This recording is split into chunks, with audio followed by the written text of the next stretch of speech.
శనివారం.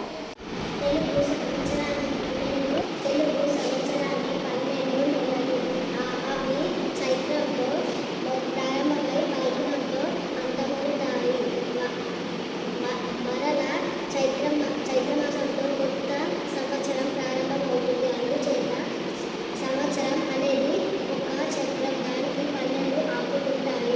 ఒక్కో ఆకు ఒక్కో నెల అన్నమాట. చైత్రం, వైశాఖం, జ్యేష్టం, ఆషాఢం, శ్రావణం, భాద్రపదం, అశ్వయుజం, కార్తీకం, మార్గశిరం, పుష్యం, మాఘం, ఫాల్గుణం. సంవత్సరాలు అనేవి అవి ప్రభావాలతో ప్రారంభమవుతాయి. అక్షయతో ఆకులు అంతమవుతాయి. అక్షయ తరువాత మరల ప్రభావాలు సంవత్సరం మొదలవుతుంది. ప్రతి సంవత్సరం యుగానిలో మరో కొత్త సంవత్సరం వస్తుంది. ఈ విధంగా కలచక్రం తిరుగుతూనే ఉంటుంది. తెలుగు సంవత్సరాలు అనేవి అవి తెలుసుకున్నాం. ఇప్పుడు వాటి పేర్లు తెలుసుకుందాం. రాక్షస, కింగర, భూమికి, విక్రమ,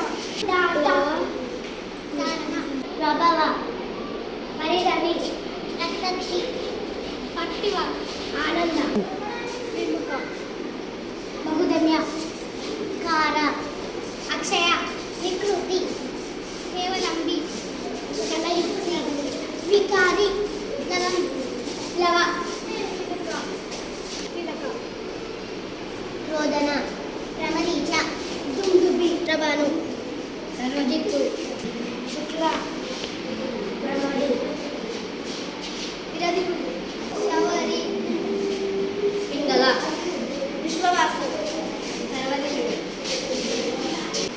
సిద్ధార్థ, తిరుపతి, అంగిరాస, శోభకృతు, విజయ, శుభకృతు, సర్వదారి, ఈశ్వర, కాలయుద్ధి, వ్యాయ, నవ, రజపతి, ప్రమోదిత, సౌమ్య, నర్మద, జయ, విష, పరభ, రుధిరోద్గిరి, విరోధి, రోడి, స్వభావం, భావ, విభవ,